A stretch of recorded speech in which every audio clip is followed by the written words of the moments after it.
Hey, everybody. I'm Mike. I'm on the Venture Labs team here at Awesome Inc. in Lexington, and I'm joined by a couple of my favorite Lexington superstars. We've got Liz Brown Evans, who's my teammate with Venture Labs, but also the creative director at Awesome Inc.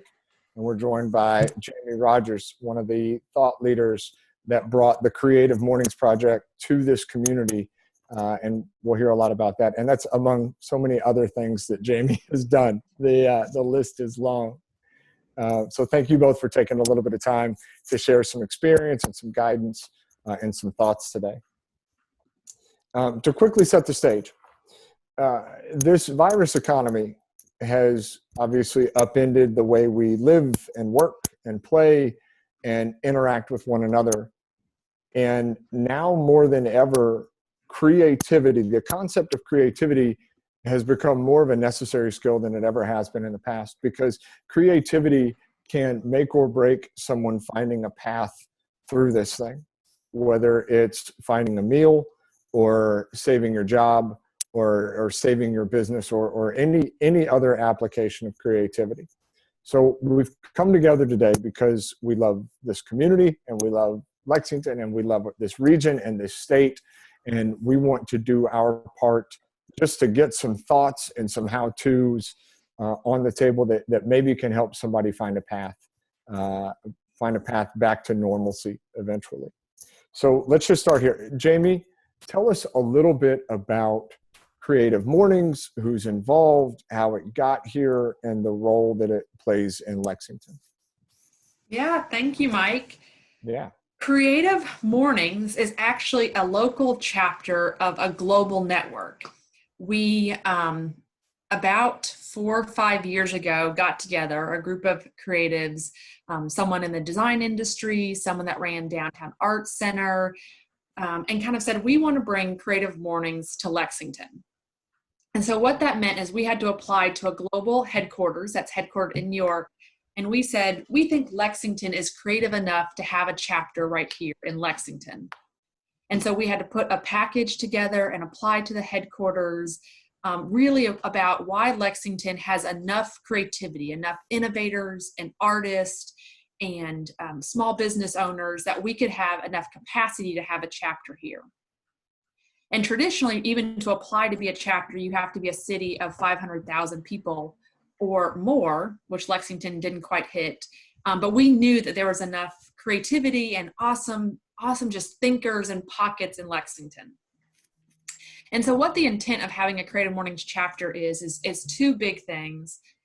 One is about the actual talk. So it's a free breakfast series that happens once a month on Fridays in the morning, and we highlight a creative in the community. And so when I say creatives, I mean, we've had entrepreneurs, we've had writers, we've had artists, we've had people who write code. And so that's one component, is to actually have a lecture series, that's the talk, and then to elevate the Lexington creative to the global community, because it goes up on a global chapter, a global channel, and then everyone can watch it in New York or Austin or Denver or Bangkok. But then the second thing about Creative Mornings is really about connecting. And so there were these amazing pockets in Lexington. You know, I can go over here and talk to small business owners, and I can go over here and talk to artists, and can go over here and talk to craft brewers. But let's bring all the different creatives and innovators together once a month and have this talk. And so the second thing is about connecting and convening. So that's a little bit about Creative Mornings and how we got the chapter here. We've been going this is our 4th year, 37th talk. Yeah, that's awesome. Thank you. So Liz, now let's hear from you about, tell us a little bit about Venture Labs and maybe a little bit about how it fits into Awesome Inc. and the role that it plays in the community as well. Right. Yeah, happy to. So at its most basic level, Venture Labs is Awesome Inc.'s effort for us to drive creativity and innovation within our corporate community in Kentucky, with a specific focus on partnerships between this corporate community and what we know well, which is the startup community. So to take a step back, we know, and what we've learned is that if companies don't have a spirit of innovation and creativity, they fail. Disruption is more and more a popular term that it's more and more trendy because it's more and more true. Who would have thought that the taxi industry or the movie watching industry was going to be disrupted? And the idea of sort of preventing that disruption requires a lot of creativity and innovation. But what often happens in larger companies is the more infrastructure you create, the more red tape you have, the harder it is to pivot and focus on new ideas to prevent something like that happening. On the flip side, entrepreneurs are creating, innovating, and pivoting every day. It's the definition of an entrepreneur, is sort of identifying new ideas and problems and solving them. So we have taken our 10 years of experience working with startups in the startup community, and we launched Venture Labs to sort of bring the corporate world and the startup world closer together through what we like to call entrepreneurship, which is basically thinking entrepreneurially within a company. So said a little bit differently, we teach the corporate community to think entrepreneurially, and then we also help them work alongside startups. So we have sort of a one-day workshop that we run, but more than that, we're building sort of complex relationships within the innovation community from sort of two sides of the Lexington world of business. Yeah, that's awesome. And I don't think it's any accident, right, that both of your all's definitions included a couple of things, right? Whether you talked about creativity in terms of both innovating, but then you also talked about the connectivity component of it as well. And so I think we'll take a stab at approaching both topics. So Jamie, starting with you, looking across the people that come to Creative Mornings and the people that are involved in Creative Mornings. And first of all, Liz and I are big fans. I know that Liz and I have both been to multiple Creative Mornings. And what I always find interesting is, to your point, we run into a lot of entrepreneurs, whether it's a clothing designer or someone who started a vending machine company or any other number of projects. There are entrepreneurs in the audience at Creative Mornings. So there's definitely a lot of overlap. But looking at that audience in a broad scale, Jamie, what are some of the common traits or some of the common thought processes that most of those folks share in your audience? Yeah, and the community is definitely, I think, one of the best parts of Creative Mornings. But and you're right, we have a lot of entrepreneurs, and I was kind of looking through our community today. We also have a lot of designers and freelancers. So those people that are photographers or artists that kind of fit in that freelancing community. We have a lot of professors, kind of thought leaders and writers, and a lot of people from the UK community as well. We have a lot of people also in the culinary community. So looking through small business owners that own restaurants and coffee shops and ice cream. So that community as well. And then, and one thing I'll talk about later, we really believe that everyone is creative. That's one of the things in our mission, and we try to say it every single time that we have a Creative Mornings. So also kind of expanding on what a creative is, we have people like myself that's in the government space, people that are analysts and architects, and we have people that are in manufacturing and tourism. So I definitely think there's a wide breadth of people, but some of the common themes I talked about. Yeah, awesome. Liz, similar question to you. How does the role of creativity come into play with the Venture Labs, either the workshop or the project in general? Sure. So in my opinion, creativity is a lot about empathy, and that's what we ask participants to practice, which seems sort of an odd thing to ask business people to engage in. But we ask them to take a step into the shoes of their customers, identify with those problems and frustrations, and then find creative solutions. So you can't come up with new ideas without letting yourself imagine a bit and feel the freedom to think about what things could be like, what is best case scenario for your customers. And I think a lot of times allowing yourself free thinking and creativity can get lost in the day-to-day of business. You're just trying to accomplish tasks, keep the balls rolling, not drop any balls. So we really give them time to dream a little bit and focus on what we should be focusing on, which is our customers and who we're serving. And that creative experience and action is absolutely necessary for a Venture Labs experience to go well. Yeah, I like how you talk about that blank space, right? Liz, you and I talked about this the other day after, I think it was last Friday, after we watched Gaithan Borden's Creative Mornings, right? Which was the first virtual one, had a couple hundred people register, I think. And what was really cool about that is, so I have an 11-year-old and a 6-year-old, and the whole family watched it together. Right. And part of it's because we love Gaithan, but Gaithan is brilliant. And my 11-year-old needs to know that there's more creative, big thinkers out there so he can find his place. But Gaithan specifically talked, Liz, about that blank space, right? Where it feels like in the moment, it can feel like such a waste of time to try and clear the desk, clear the mental process, and just see what comes to you, right? But that's I like how you said blank space, and then it directly related back to what we're seeing at Creative Mornings at the most recent one. And so Jamie, let's take a small shift, and it may even be the same answer, and that's fine. But the concept of innovation, if we think of innovation as not just coming up with the new creative idea, but putting it into practice. Mm-hmm. How do you see innovation come up? Or are there any good stories of innovation that have come out of a Creative Mornings that come to mind? Yeah, and so that kind of going back to our theme too, that everyone is creative. I think part of what we're trying to build in the Creative Mornings community is that you're creative and it may look a little bit different no matter where you sit. But having that freedom and ability to still be innovative and create may look different. So I don't know that I necessarily have something, hopefully there's lots of things that have sparked from Creative Mornings afterwards. We don't get to hear all those stories. But someone kind of highlighted this to me during this crisis is that there's these very technical creatives. And some of those are the people that are putting spreadsheets together and they're looking at business. They're looking at, these are maybe the procurement officers that are having to find new ways to acquire PPEs. Those are your comptrollers.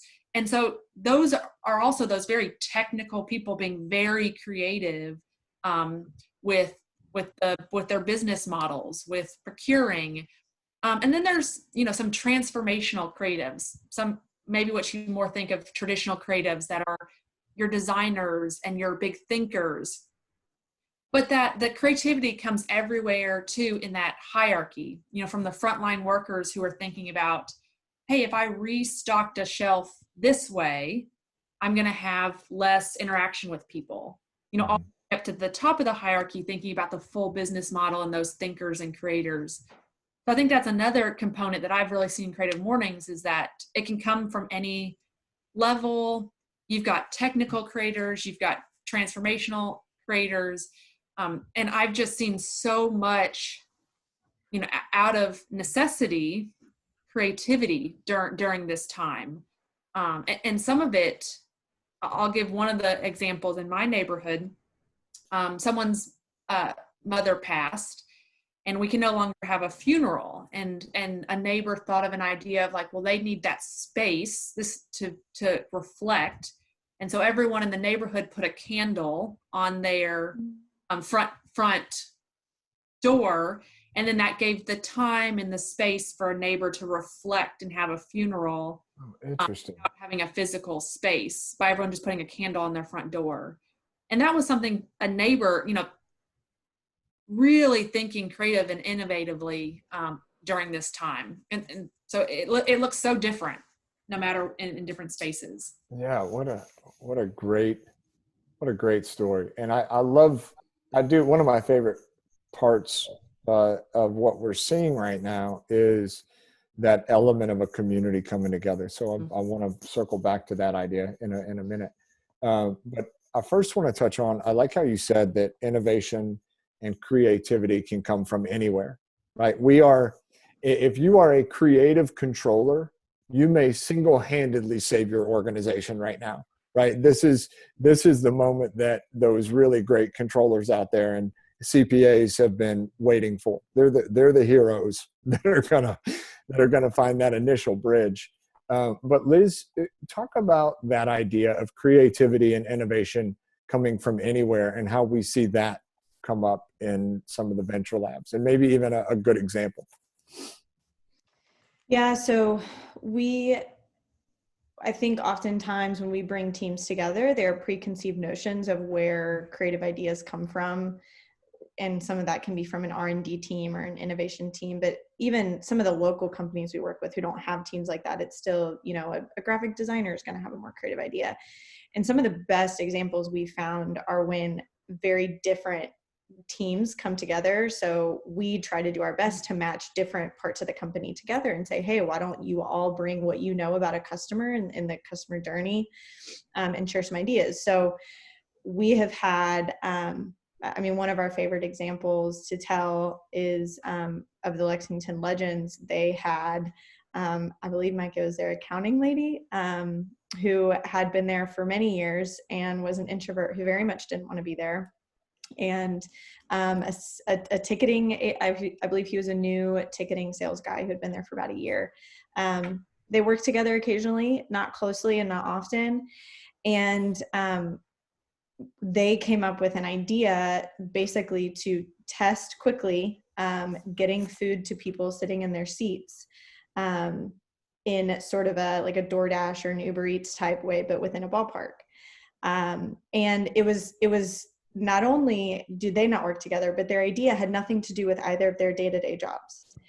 And we just loved watching them both think outside of their own jobs, which aren't inherently creative. They both have very specific things that are asked of them. And even in the way I said that, inherently creative, but of course they're creative. They have to be creative in the way they do their jobs. And more than that, they had great ideas that would never have come out in a day-to-day setting. So I think we love watching teams break down the barriers of what they think their job is and what's asked of them, and help them dream a little bit bigger and saying, no, you have great ideas that can come and change companies and change communities, and you should voice them and they should be heard. Yeah, that's great. Thank you.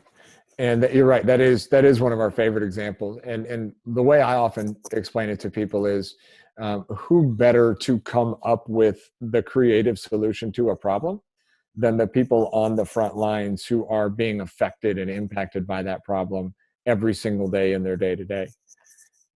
So to shift gears a little bit, Jamie, let's go back to the other part of your statement, and take a look at that role of community and or collaboration, because usually when you think of a creative person, you're thinking of a very singular thing where an idea comes from one person, and that's a very singular act by an individual.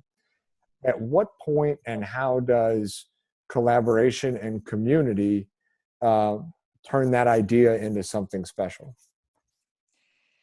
Yeah, and that's one of those things I think that really connecting the community and those partnerships is when we started Creative Mornings, one of the ideas was, in the coffee line or sitting and waiting for the talk, a entrepreneur would be sitting next to a UK professor, or someone that owns a coffee shop would be sitting next to a coder, and that they're really connecting about, hey, there's a partnership, or hey, I've got this problem that I've been trying to solve. I've been asking my team, but now I'm connecting with someone outside of my space, outside of my industry, and they can almost brainstorm or consult with each other in the coffee line, a creative solution. And that collaboration and partnership was really a big part of Creative Mornings, and bringing different pockets of people together to talk and build that community is just as important. And we do a little things that are very intentional to try to get people to connect with each other, from the name tags and to the coffee line, to some of the opening activities. And so that's my hope, just over the years, anecdotally, we've heard of things of, oh, I met someone at Creative Mornings. Now I'm writing this book, or now I'm writing an article in the Chevy Chaser because I heard X, Y, and Z, or I connected that community, and connections and partnerships is a big part of it. That's awesome. Liz, same thought to you, same question to you. At what point does collaboration come into play in the Venture Labs process and the creative process that's baked into Venture Labs? Yeah, I mean, some of it I touched on earlier is there has to be collaboration between teams to not only come up with new ideas, but to vet out good ideas and ones that can actually be implemented.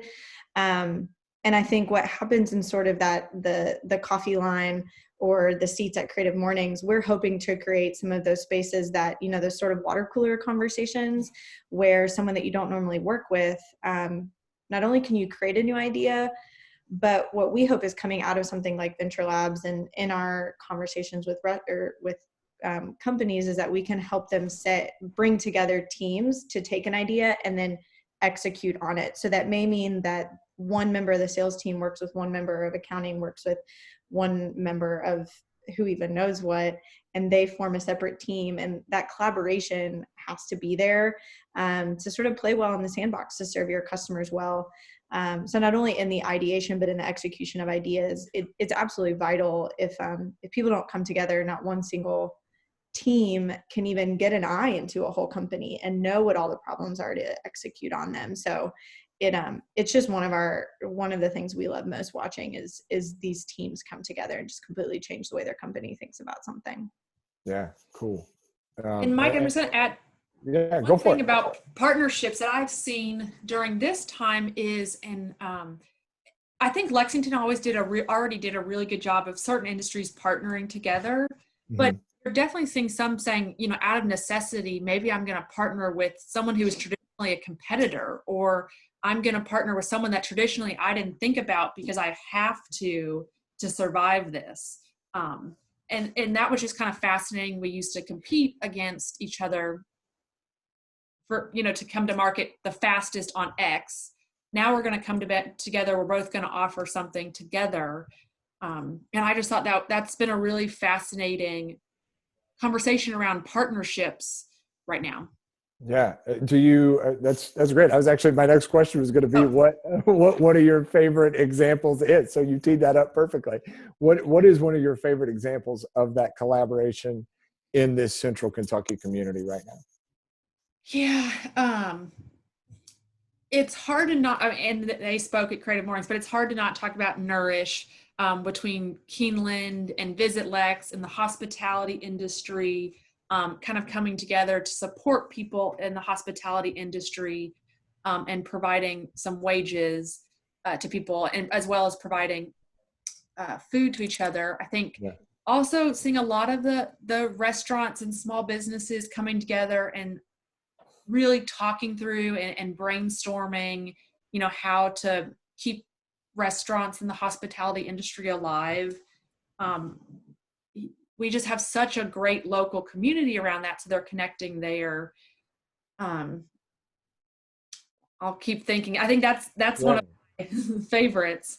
Oh, that nurse one is so cool, right? Taking grant money to hire out-of-work restaurant workers to use donated food to prepare meals for people who can't get a meal right now. I don't know how many solutions or how many problems you can solve with one solution, but it's really, really cool to see that come together. Liz, what about you? Any favorite examples of collaboration right now? Yeah, I mean, I'll take this opportunity to brag on our startup community a little bit. There's just a couple, there's too many to name, but some of the ones we work with closely and have in the past, one's called Fresh Fry. So they make, I'm going to butcher it, I'm sorry for watching Fresh Fry, but they basically make an oil, they make a cleaning system for oil, for restaurants that use oil baskets, if you will. And they call it an oil pod. And they've been giving them away to local restaurants here in the area saying, hey, this makes you more efficient. It makes you better at your job. and what a great way for them to build goodwill and branding, but is also a huge sort of act of service for them. Forecaster is another one. They're a startup that basically specializes in financial modeling. And they did a webinar on financial modeling and fundraising specific to startups, but the small business in general. Cloverleaf is one. They're out of Northern Kentucky. And this was just a fun, creative one. They have created Zoom backgrounds. So they basically help, if you're a leader or a manager, you can have your team get on the Cloverleaf app and they take all these personality tests, and it basically helps you understand how to manage them better and who they are as a person and the kind of feedback that they need and the kind of coaching that they need. So they did two fun things. One, they happened to launch their Slack app right now, which was a great time to do that. But then they also created Zoom backgrounds that have your Enneagram type and then how you want to be encouraged, which I use constantly because who doesn't want people to know how to encourage them? I need to be told that I'm encouraging and inspirational if anyone's wondering. And it was just a great way to be creative and to give everyone something to smile about and to survive all these Zoom calls. So those are a couple starters that came to mind for me. And then one that I just heard of recently, one of our team members shared, was in Texas, and this is not local, but a bunch of restaurants are doing drive-in movies. And they're basically opening up their parking lots and allowing people to come in, and they're hanging sheets and serving food. And there's just so many examples that I've loved of watching these small businesses either collaborate or just creatively offer their services or offer free services in a time when everyone's struggling, and it means even more. Yeah, and it doesn't have to be super sophisticated, right? Like Nourish is super sophisticated, and some of the examples you listed, Liz, are super sophisticated. But one of my favorite examples right now is my favorite brewery and my favorite coffee shop just got together to collaboratively make a beer together. And I mean, it was eye-catching and it was attention-grabbing because the community loves both Cup of Commonwealth and West 6th. But they came together to make a really good beer. It was eye-catching, and then it funneled a few extra dollars towards both of their staffs, right? And so it doesn't have to be super sophisticated. It can be a really simple solution that just catches attention. Yeah. Before I move on, Mike, because I think the creative community will appreciate this one. I don't know if you guys saw, but West 6, and I think it's Bluegrass Printmakers. We will put the correct name in the comments of this if I butchered it, but they came together and made a print that says it's going to be okay. And the KY is bold. And so it has Kentucky on it, and it's got hops on it for beer. And it's this print that people can buy that, and I'm going to buy it. I'll be honest, because I want to remember this time when I watched my community come together and collaborate, and also someone use their graphic design skills, which I don't have, to make something that I want to hang in my home. And then they're donating a portion of the proceeds to a nonprofit here in the area. And that stuff just makes me really proud to be here in Lexington. Yeah. That's great. And there's examples of that throughout the Central Kentucky community that are really, I don't know, inspiring, right? So let's shift here as we head towards the end and go forward looking. Given that we're likely going to have a new normal, and we don't really know what that new normal is going to look like when the virus economy passes, how might life be different, or positively or negatively? How might this affect creatives, and what opportunities might they have? And Jamie, let's go with you first. Yeah, well, and Liz, I was going to say it's Cricket Press. Thank you. Sorry, Cricket Press, I butchered it. I had to go look it up. Thank you for doing that. Yeah. We had about 3 minutes. If somebody from Cricket Press is going to watch us, about 3 minutes where they're like, "Man, we got our name wrong," and then we corrected it. So awesome creatives that's been in Lexington. So the new normal, I was kind of thinking through this and writing down some notes, because I think we've already talked about business models are going to look a little bit differently, and that's depending on your industry going to be different. How you're going to look, whether that is a restaurant, you're really focusing on different services, or the foods that really have the highest margins, or restaurants that have larger, as dining capacity comes back at a certain percentage, it's just going to look different. And so I think one of the things around creativity is just letting yourself embrace a new path and a new business model is kind of one thing to kind of think through. And people have already been amazingly creative in order to kind of make it survive through this. And the other thing kind of wrote is, and this will be some entrepreneurs and innovators, it may be time to kind of test out remote work and see if that's something that would work for you. One thing that I've done a lot of kind of reading around this, I do think Lexington is really primed for remote work because we have so much talent and thought leadership and a highly educated population, as well as the amenities that people like in a city, as well as good Wi-Fi. And so that could be something that the new normal maybe looks like, is more people saying, hey, I want to live in Lexington, but my main headquarters is going to be out of Austin or Denver or Chicago, but I'm going to stay here in Lexington. And I think Lexington has a real prime opportunity to retain really good talent, creative talent, innovators, entrepreneurs around remote work long term. And then I think other things, we may see a little bit more project-based work of people doing projects during this time, and they gained a new skill. And I've definitely seen that as, hey, I'm going to take the next 6 weeks. I totally couldn't do what I was originally doing. And for the next 6 weeks, I'm going to do a project. I'm going to do a podcast. I'm going to do a different business model. Those are a couple things just in brainstorming what a new normal may look like. Yeah, that's a great thought, right? If one of the outcomes of this is the rise of virtual work and that virtual work becomes more commonplace, it stands to reason that you are more able to go find your people, right? And if you're a creative here in Lexington, we got your people. Like, come on, we want you. We'd love to have you. Liz, same question to you. How do you think this might impact the creatives in the world around us as we come out of the new virus economy? Yeah, I mean, I'll speak to startup world and the business world. I think obviously 2008 was a hard time, the years leading up and the years after. And I don't think anyone wishes this time on us, but I said it in our last webinar and I'll say it again. Some of the most incredible companies that have changed the way we do day-to-day life came out of that time period. Some of my favorites to name are Uber, WhatsApp, Venmo. I don't think a day goes by that I don't use Venmo.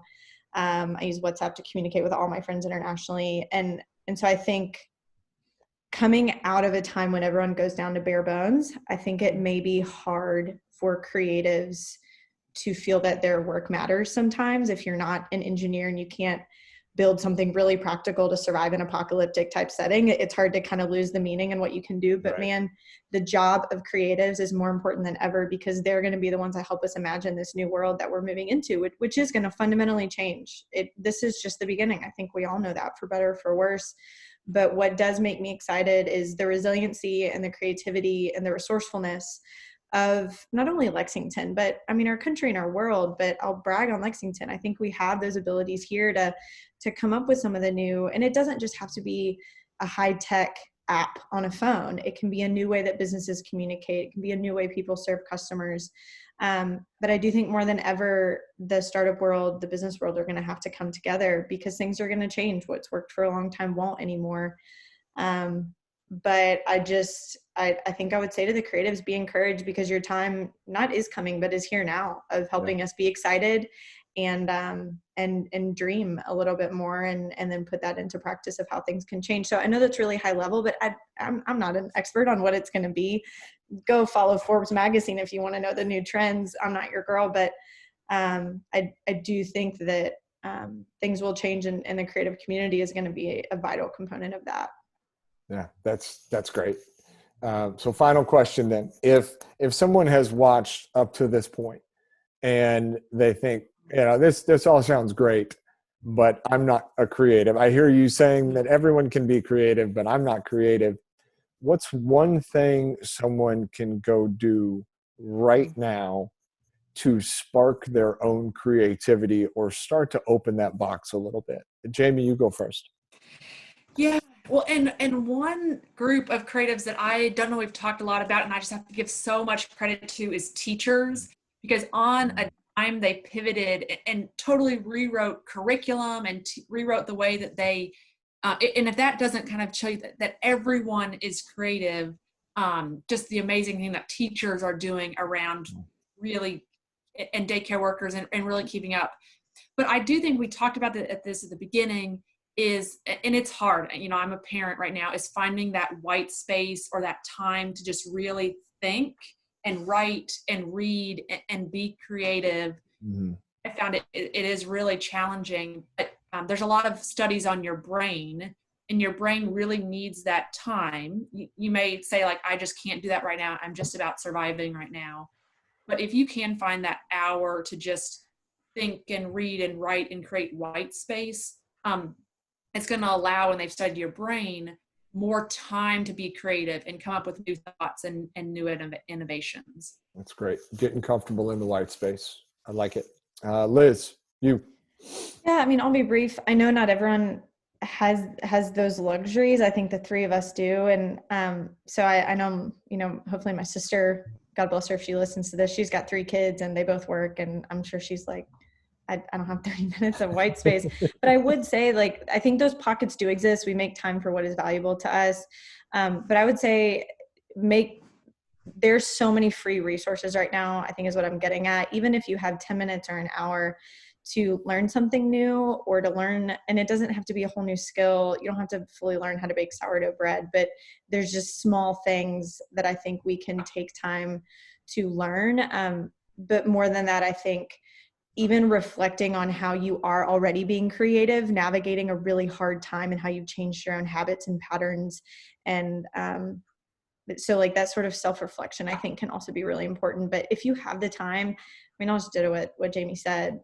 There's so many websites, apps. Spend this time to learn something new. And even if that's just reading or a skill, whatever that is, I mean, the world is your oyster. There's so many virtual webinars and things that are now being made free or discounted. So take advantage of it and get excited, because I think there's so much you can learn during this new time. That's great. So then to wrap up, first of all, thank you both for taking your time to share your thought leadership and your experience and your knowledge with this community, both here in Lexington and Central Kentucky, and then the broader audience as well. I'll be candid. I agree with you. I think that now is the time for creatives to help us redefine what the way we live and act and work. But I'm thankful that both of you as creatives are part of this community, and I'm excited to see where you both individually and where both of your organizations take this Central Kentucky community into the future. So thank you both. And thanks everybody for watching. And thanks, guys. good luck.